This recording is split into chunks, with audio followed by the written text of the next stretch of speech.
Hi, I'm David with EV World News. We're talking about electric vehicles, green energy, and the stock markets. And I'm back today with our founder and chief editor, Bill Moore. How's it going today, Bill? Hey, going fine, thank you. All right. Well, I know we've got our usual stock ticker going across the screen there at the bottom. Our first topic today is going to be on Tesla. So, Elon Musk versus Bill Gates. Mu- Bill Gates is shorting Tesla stock again, and Musk knows about this, and he keeps calling out Bill Gates because Bill wants to help save the planet, and that's what Tesla, a big part of the thing is about being a green company, and but Gates is constantly trying to short sell on Tesla. Now, I'll be honest, I know a lot of people who trade Tesla all the time. They're constantly in and out of Tesla stock one way or the other. So I Yeah. mean, the Gates thing isn't really that crazy. It's just the It's just dollar it's, amounts it's just that yeah, he's it's just trading. two mega bucks Yeah. jousting So each other. supposedly recently it's cost Gates at least 1.5 billion in losses that he's taken by shorting Tesla and getting it wrong. Musk warned Gates to exit the position soon or face additional losses as Tesla stock continues to rally.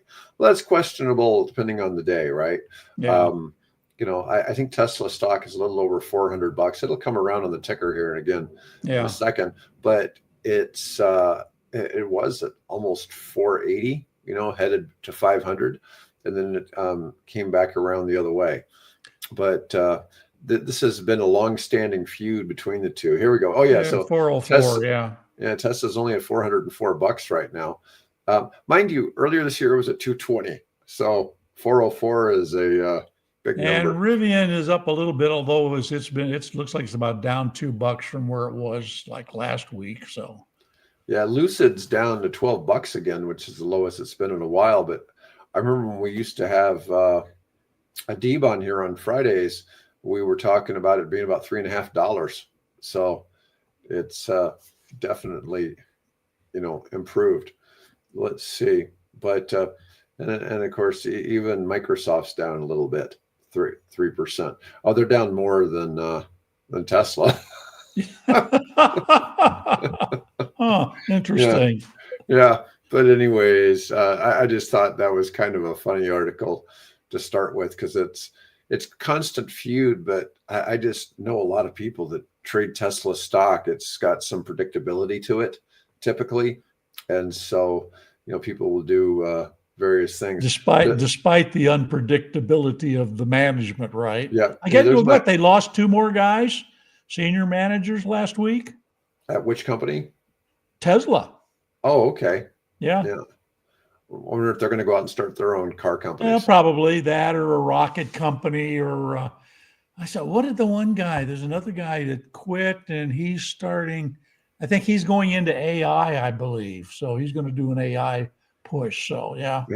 It's amazing. I saw news today that Jeff Bezos is going to become co-CEO of an AI company Of that another had, company, yeah. yeah, and they're making AI specifically for engineering and manufacturing.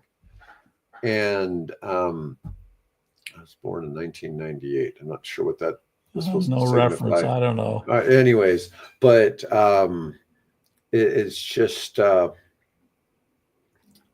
um, a very specific type of AI, and I guess it's designed to fit into embedded systems of some sort. Mm-hmm. But I thought it was kind of interesting. There's been a lot. There's already been like $6.5 billion invested in this company, and I'm just like, wow. I've already don't even know the name of the company, and I just thought it was interesting to see that Bezos Yeah. was getting actively involved Yeah. Who did in I something. saw some kind of a headline today about this whole AI space being, in a bubble, yet another, forecast that it's a bubble. So, Yeah, I don't know. I don't know. The thing is, but you were mentioning like the two guys leaving Tesla and heading into AI or something.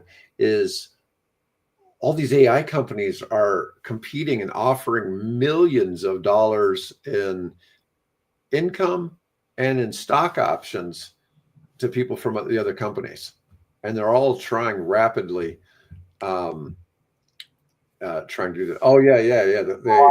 Okay. Yeah, Bill founded EV World in 1998. Yeah, 1990. I mean, technically, I got involved and started doing things in late from the summer of 1997, and then did my quote. I had soft launch before that. Then I did my official launch on January 1 of 1998. Yeah. Nice. Yeah. It's just hard to fathom. What's that? 27 All years. the changes that have taken place, my God. Yeah.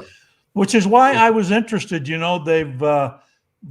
found that basically abandoned EV1, Oh which yeah. was built in 1997. Hmm. Okay, and I posted the link to the YouTube video. The electric, it's called Electric Garage, is starting to do a series on this being restored, right, and all the things that have to be done to get it, because the goal is to get it running, get it clean, get it running again. Although GM did everything it possibly could to make sure the car would never run again. But these guys are determined to make it run. But what's interesting about that video is they really did a good history of the development of the EV1. I was pleased to see how they had done a lot of research in the background of the EV1. It's linked to AeroVironment and the solar race down in Australia. So they did some really good research in the middle of that longer video about all the problems with the car and all the things that they had to work on. So Yeah, you can find it right here on the homepage for EV World as a link to the video. And did I just crash out? whatever happened to maybe I got too many things running on that page, you think? Oh no. Oh no.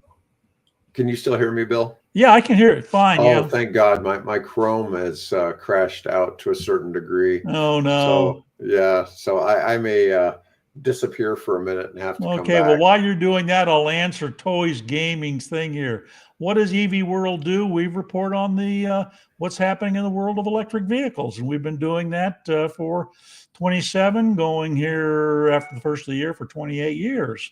So I've been across much of the world and deep embedded into the research and development. I've been to the General Motors labs, and I've been inside Toyota's secret labs, and I've been to Ford and Chrysler, and oh yeah. So I've had an opportunity to do some really interesting travel. I've stood on top of the world's first nuclear reactor that produced electric power in Idaho Falls. I've looked down deep into the clear blue pool where they store the nuclear waste.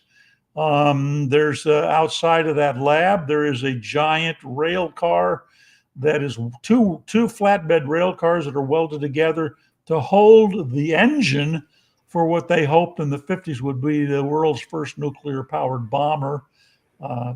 Only good thing they got out of that, I understand, was a radioactive locomotive that they had to bury out in the desert. So, hey, Dave is back. So, hopefully, so that Sort tells of. a little bit about us. I've been involved with the EV space for a long time.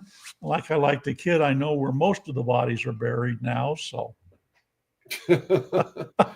Nice. So, anyways, I found this interesting article. Did this you're happen still again? Okay. fine. Yeah. Yeah, my computer has not been really happy with what's going on here, and it's That's funny odd because I don't because it's have an awful normally lot. me that does it. Yeah, well, it just it varies, I guess, from day to day what we're going to deal with here. Um, let's see. And it could just be something. I had found this article talking about Elon Musk said he works every waking hour. He said if you work 100 hours a week while others work 50, you'll get twice as much done. And I thought that was kind of interesting because he's really Yeah. known for How much pharmaceutical help is that with? Because I mean, come on, honestly, you got to sleep sometime, right? well, he's not Uh, saying he doesn't sleep. yeah. He's just saying that if you're working 100 hours a week is I basically know. 14-hour Okay, days. okay. I got to figure this out. I start roughly around 6 in the morning. I work until about 6 in the evening, and then we have dinner, and then we sit down, and then I sit there with my iPhone and add more stories to EV World until about 10 o'clock at night. So, what kind of a day is that? How much time am I getting in? Hmm. You know. So, yeah. Um, but yeah, I just thought it was kind of an interesting little article, but it was talking, he even has talked about it when he's talked at graduation Yeah. ceremonies and things Yeah, like that. yeah. Well, there's It's no, like, well, obviously the guy works hard, and the guy's got goals, and he's been obviously extraordinarily successful, in the space, and he's done a lot of good things. I would take issues with Doge. I think maybe the original idea behind Doge probably, let's root out waste and corruption and things. Okay, do that. Find it, get rid of it. But, going and digging into my social security records or your social security records and killing programs without knowing what the program was actually about and who it was helping, yeah, I got issues with that. So it's he's done some good, he's done some stupid things, and that's where we're at right now. well, there's no question. There's a lot of pork, if nothing else, in the government. But how do you balance that out, right? If I'm the senator from Nebraska, I'm trying to get money Get channeled money coming back into to Nebraska. Yeah. Nebraska. Yeah. Yeah, and so it's hard sometimes to really figure out what's best there. Now, some of the stuff where the money's going to all these foreign NGOs, yeah, I can understand some of that being questionable, but some of that is really what is the CIA doing, right? Maybe Well, the yeah. CIA, to get something done in some country Are has to they? grease somebody else. Believe me, I've done lots of reading on that organization. Yeah. So in fact, I'll tell you a little secret between just you and me. I actually applied to work at the CIA once upon a time. And I took the test and submitted the application. And of course, they rightfully, said, thanks, but no thanks, Bill. And by the way, we've sent back all your test documents. Please burn them. Really? That's interesting. Okay, sorry. Um, I'll have to call them back. So I had an interesting story. Utah has unveiled plans to bring a nuclear hub to Brigham City, Utah, which is a town in northern Utah. They want to site some reactors, and they want to actually manufacture reactors there. I thought that was kind of an interesting piece. Governor Spencer Cox and other state leaders are looking at rural northern Utah to become a hub of nuclear energy development in the Intermountain West. Up there with the skinwalkers. You know that story, right? Yeah. The Skinwalker Ranch, yes, and all the weird stuff that goes on there. Yeah, why not? In partnership with Holtec International, an engineering firm, and High Tech Solutions, a nuclear services firm, establishing a new base in Utah. The city and Box Elder County will eventually build the components for a fleet of small modular reactors and ship them to locations throughout the region. Sounds like a trip you need to take to Utah. Utah, yeah. Yeah, I find that quite fascinating.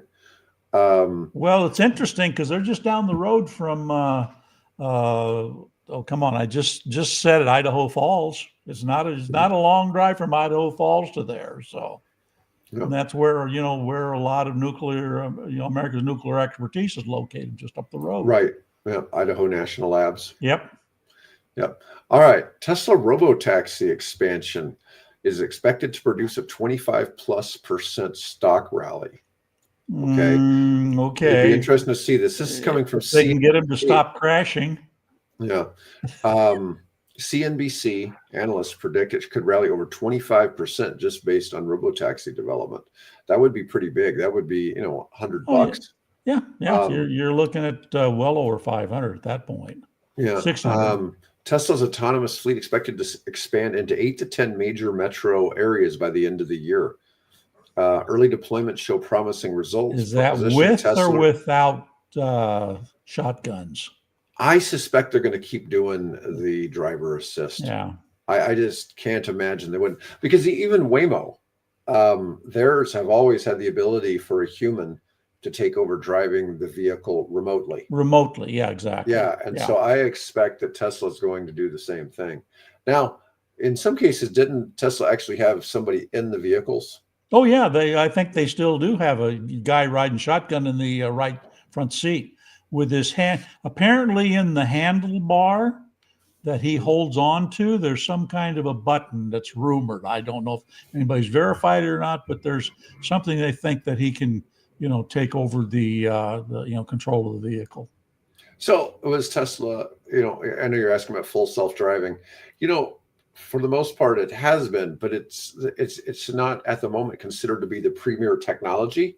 No, it's a good one, but, and it seems to be much better than human only, but they're, Google's, or Alphabet, which owns Alphabet, Google, also owns Waymo. Right. Waymo probably has better tech, but they're also spending $300,000 a car to be marginally better.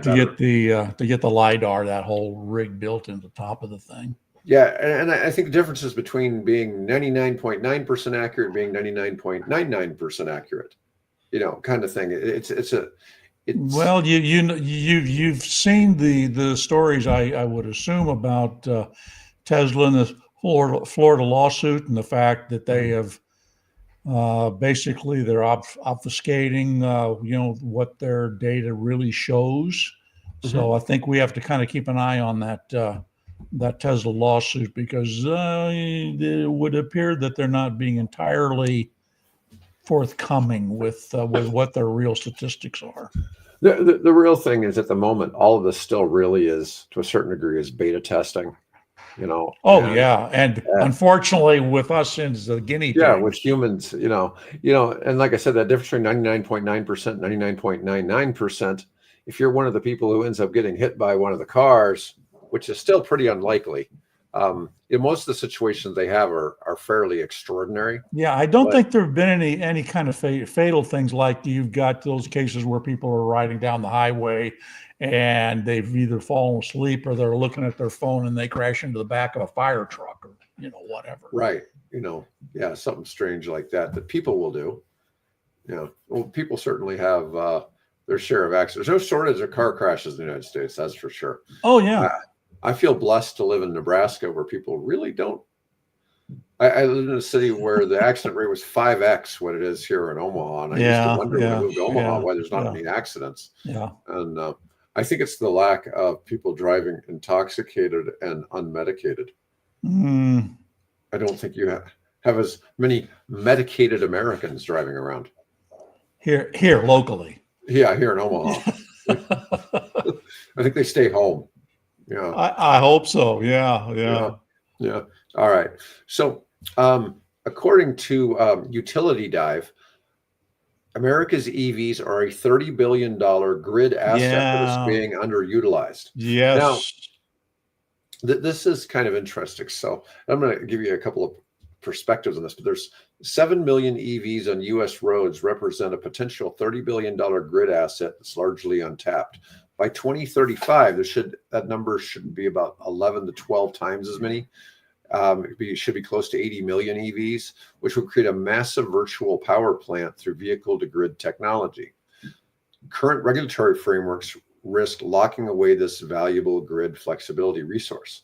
Now, when I talk to my EV charging suppliers and battery suppliers out of China, right, my guy over there, he's not real big on vehicle-to-grid, and he says there's a couple of issues, and some of it just has to do with the fact that your car manufacturers don't really want their batteries used this way.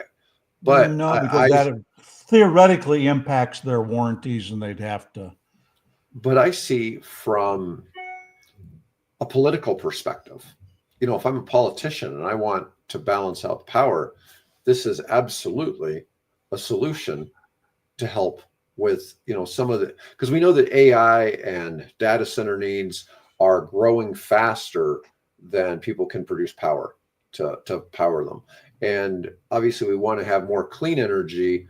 We don't want to go back to burning No, coal for this nope, stuff. nope. But shoot, I was on a, Despite the guy digging coal, um, yeah, I was on a call yesterday, and somebody was talking about, well, there's ways we could if we could get the coal, we could extract diesel from it cheaper than we could actually produce diesel, or import diesel I don't into know. the place. I am not a And just like, petrochemist. no, and I So thought that was kind of interesting.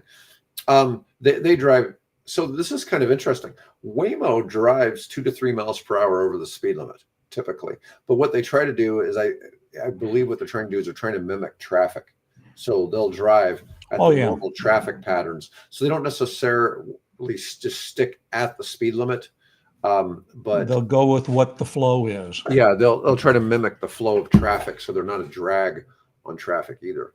Well, I assume that's the benefit of either having a radar or this LiDAR or whatever. You got a lot of data coming in anyway, so why not use that then to adjust your speed so that you're not, because if you're driving slowly, then what the traffic's doing, generally you then become a hazard.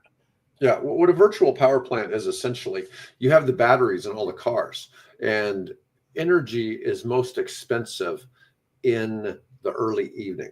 And this is depending. In some places, you have different tariffs for electricity. So at night, there's an excess of energy on the grid.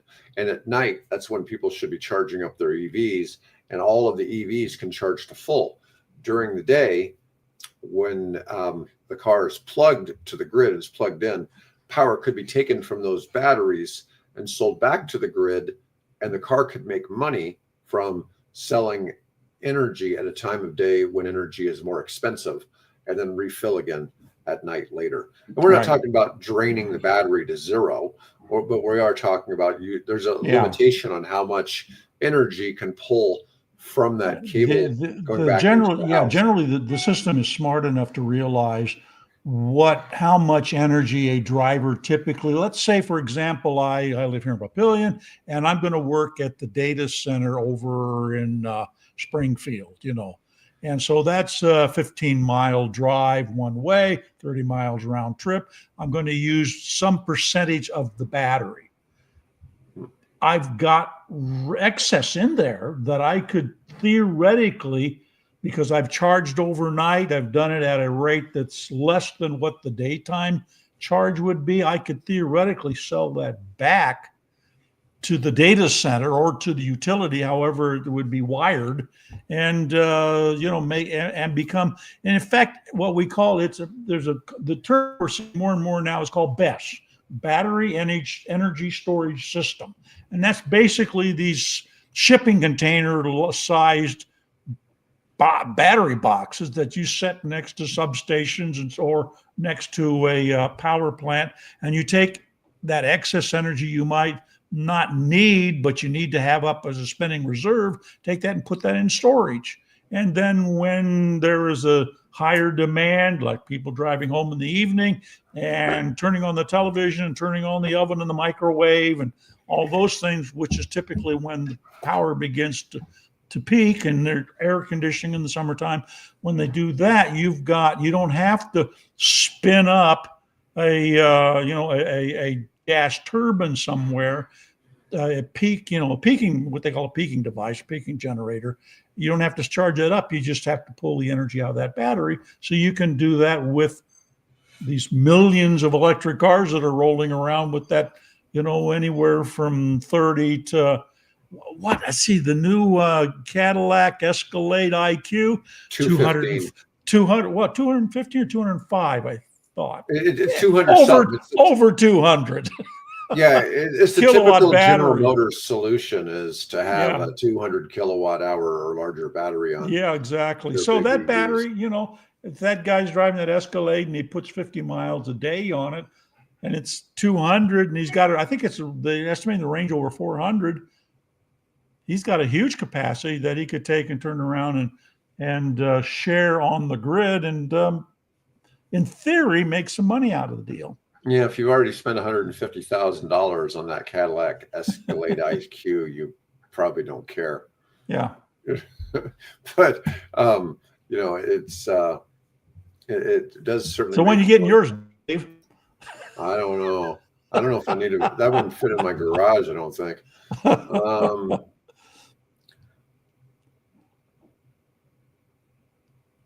Yeah, I don't know. I use AI for a lot of things, but it simply makes doing things a little easier. It allows me to get more done. I don't know if it necessarily makes somebody lazy, but even just trying to scan the news, I use AI even to help me find topics of discussion. Yeah. And there's just a lot of things that our team uses. And build new business opportunities I could share with you. I've had some interesting news in the last day. Yeah. I don't expect AI to be, doing your farming for you, but you just never know. At some point, it already is, in effect. You've got a lot of the tractors and other combines and things that are, running off a GPS and, and a computer that guides it around the field. So, yeah. All right. My next topic comes from the California Energy Commission. California battery storage breaks 17 gigawatts installed. That's a lot of batteries. It's 1/3 of the way to its 2045 clean energy goals. Battery storage is proving critical for grid reliability during peak demand and renewable energy integration. And of course, like we were just talking with the vehicle to grid, if you could, incorporate that as well, that time comes along a lot quicker. Obviously, people are adopting EVs in California a lot faster than they are in the rest of the country. So, it'll be interesting to see if and when California really starts doing something, because vehicle to grid really doesn't exist in the United States. I mean, there's been some places that are experimenting. There's pilots. In fact, there's one or two pilots going on in California. I think Southern California Edison has been doing some work in that area. I know they in the San Diego or Southern Orange County area. So I mean, we've seen the tests with Maryland, and Maryland's passed legislation to legalize it, but it's not really been anything large scale. Well, you have to have the vehicles that are designed to do that, and we're just now starting to see those vehicles being. I think this current generation of vehicles that are coming out after, in the 2026, 2027 model timeframe, there are some vehicles that will have that capability built into them. Now, and Ford already has it, of course. In Illinois, they're doing projects with school buses. Yes. To use the big batteries on the school buses for that. So, and also, I think well, you mentioned Maryland. I think some schools in Maryland are doing it now. Okay, with the buses. See, I've only ever seen them using just. At one point, they were using like Mini Coopers or something like that. Well, that was University of Delaware. That was. Okay. Oh, come on now! I interviewed him in 1998 about vehicle to grid. Come on! I'll think of it after I get off the air. Isn't it crazy though? It's taken this long and it still isn't common.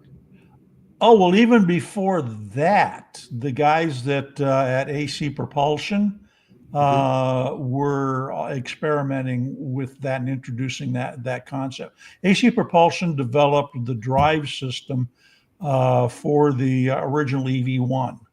And that was, they went on, then their next stage was to take, I think it was a Toyota Scion, and convert that to electric. And then part of that vehicle operated regenerative braking and memory serves also vehicle to grid capability, or one of their models eventually incorporated that. Yeah, well, we know it's coming. It's just it'll happen. It'll happen. It's inevitable. Jumps up. All right. From the New York Times, luxury EV market stalls. F-150 Lightning and premium models are hitting headwinds. Market is showing stronger demand for affordable mid-range EVs rather than luxury segment.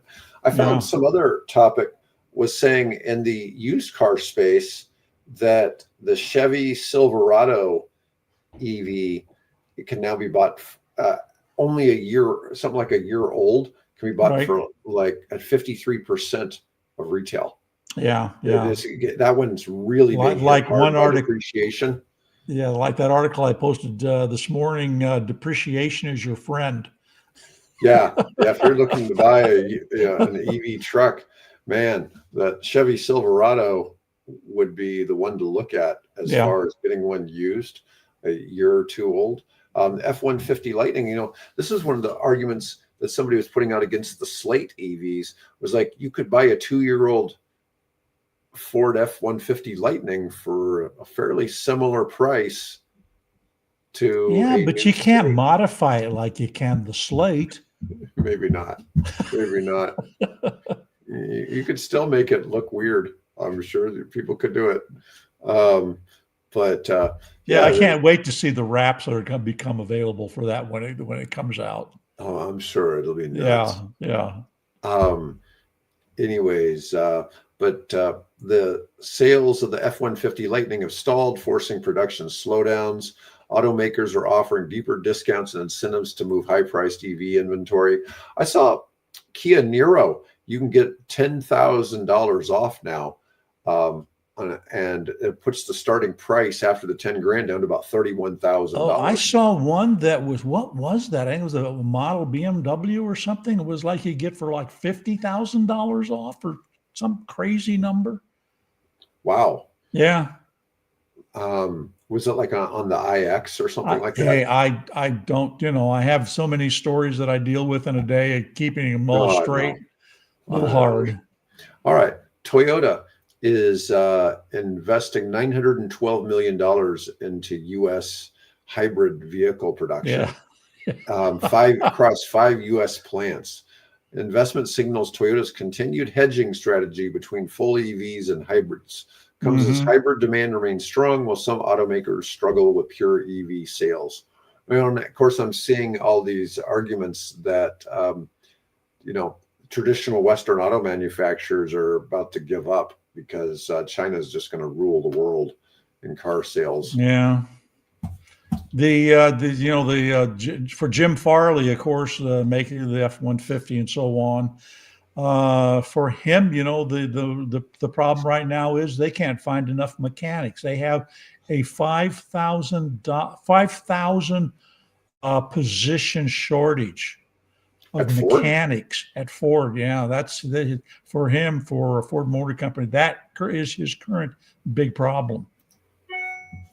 Wow. I did not know that they were hurting that bad for Yep. workers. Yep. The trades in the United States have just been destroyed over the last 20 years with this thing about you have to go to college and all this, and it really hasn't helped in a lot of Well, and so many of those sectors of the positions economy. now are being taken up, all the coding and things like that being taken up by AI. True. So when you told your kid, hey, unlike what was the movie with Dustin Hoffman, the future's plastic. Mhm. We were telling the kids in the 90s, boy, the future's programming. And now, yeah, the guys that programmed and figured out AI or have in some case, what is it called? Is it Vibe? Is that right? Vibe Vibe coding. programming or something like Vibe that? coding. Yeah. Mhm. Yeah, where you're just basically putting what you want for output and Yeah. let the system try to determine what it's going to use to give you that. Yep. I mean, like I said, I do so much research with AI. AI uncovers when I'm interested in looking up topics. A lot of times, AI is uncovering sources I never would have thought of Oh, yeah. going to look for, and it's like, Yep. oh, it's like Yep. because it'll show you what it's looking at as it's going through, and it's like, oh, I never would have looked there. I never would have looked there. Yeah, and it's just like, wow, Yeah. And so like, what toys here is, somebody's saying, but as I look and I see, it's like, oh, this is where I should be looking for that data, because I wasn't looking for the answers I needed in the right places with just like doing searches and stuff like that, Right. and AI finds things that I wouldn't Yeah. find otherwise. Let me give you an example. I came up with an idea. I won't share it at the moment what it is, but I just posed this question to AI and I said, what do you think of this idea?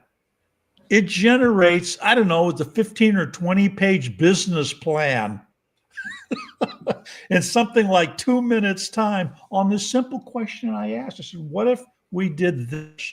And it says, that's a great idea. And then boom, it generates a full blown business plan, numbers and everything. Wow. No, it's staggering the use cases you can find. I will tell you, when I'm trying to look at what type of energy to use for projects and how it, and trying to get geographically specific as to where I want something, and it's telling me, it's like, well, you've got no access to a pipeline here, or it would be cheaper to run power lines, right, across this part of the country, and locate your power generation at one place and run it over, and it comes up with ideas. It's like, oh, okay, and then it'll, at the end, it'll say, do you want to discuss these topics? It'll ask me, it's right, like, exactly. Perhaps we should dig into these and look into different things. And it's it definitely stimulates. It's like, oh, maybe I wasn't asking the right questions. Yeah. That's something too, even with AI though, you can ask it. It's like, well, what are the real questions I should be asking on this topic? And I've had some pretty astounding things, especially if I'm looking at businesses for sale. Right. It'll give me a list of like 50 or 75 questions to ask the sellers. And about things that aren't answered in the documents they've provided. Yeah. All right. The Cadillac Escalade IQ solves EV problems the old-fashioned way. And with clout. Yes. Yeah. Yeah. It's funny. They picked a gray color, which I don't know. I like gray in certain cars, but usually when I'm looking at something like this, I think of this as being either all black or all white. Yeah. Yeah. But they decided to put gray on here. But this is a 750 horsepower, 400-mile range, like they'll say in two electric motors. Yep. It's a big vehicle. It's the biggest size of SUVs, and lots of room, seating for depending on how you have it set up. They got this one seated for 7. Yeah, the 2 captain's chairs and the seating in the back row there for 3. They must have taken that second chair. What'd they do with it? They must have taken that out to take the photo. I guess they did, or they folded it forward. And then angled. Yeah, that's possible. But it's the charging port's at the back. Okay. Don't know what that means, but yeah, go back. What was it? It said 1,000 E4 was 1,000 E4. Yeah, pretty sharp looking vehicle. Big back. And that's the front. That's the frunk you're looking at. Is that the frunk? That's the go back. Oh, that's yeah, I guess it is. Frunk. Yes. Yeah, that's where the engine would normally be in an SUV. That is where the because you're operating. It's an electric vehicle. The batteries are below the floor pan. There's just 2 motors, and one in the back, one in the front. You don't need all that space taken up. No, you could get a couple bodies in that frunk. Yeah, you could. Yeah. All right. Pros: exceptional range and charging performance. Feels like a flagship. Super Cruise is top notch. So its self-driving is considered to be really exceptional. But it has no Apple CarPlay or Android Auto. Clunky second row mechanism. Torque steers at full throttle. Well, anyways, it's a $150,000 SUV. So, it's not for everyone. That's for sure. No, probably not. But then wait a year and you can pick it up off a lease and it'll be half that. Yeah, you never know. Let's see. Lucid stock is trading at $12.79. It would drop to 12. I know it dropped to $12.48, which is a 1-year low. Q3 was showing a $255 million gross loss. Lucid continues bleeding cash with $1.5 billion loss from operations in the first half of 2025. Yeah. Once again, though, I think that Lucid has the right financial backers. It's certainly not going down. And considering they're expanding into the Middle East, where they're, into Saudi Arabia and launch into gravity, I think they're going to be just fine. Let's see. And Bill, I think that's all I want to cover for today. Well, there's lots of stuff on the website that we can touch on, or that we don't have time to touch on, and we don't want to occupy people's time too much. But No. thanks thanks everybody tuning in. Hey, make sure that you comment below, and if you're not subscribed, subscribe. We come on 3 times a week. You get to put up with me 2 of those, but then you get really educated when you come in on Wednesday, and you can hear from a real engineer. All right. I just pretend to be an engineer. Yeah. Well, I'll be back with Mike tomorrow. Otherwise, folks, have a great day, and thanks for watching.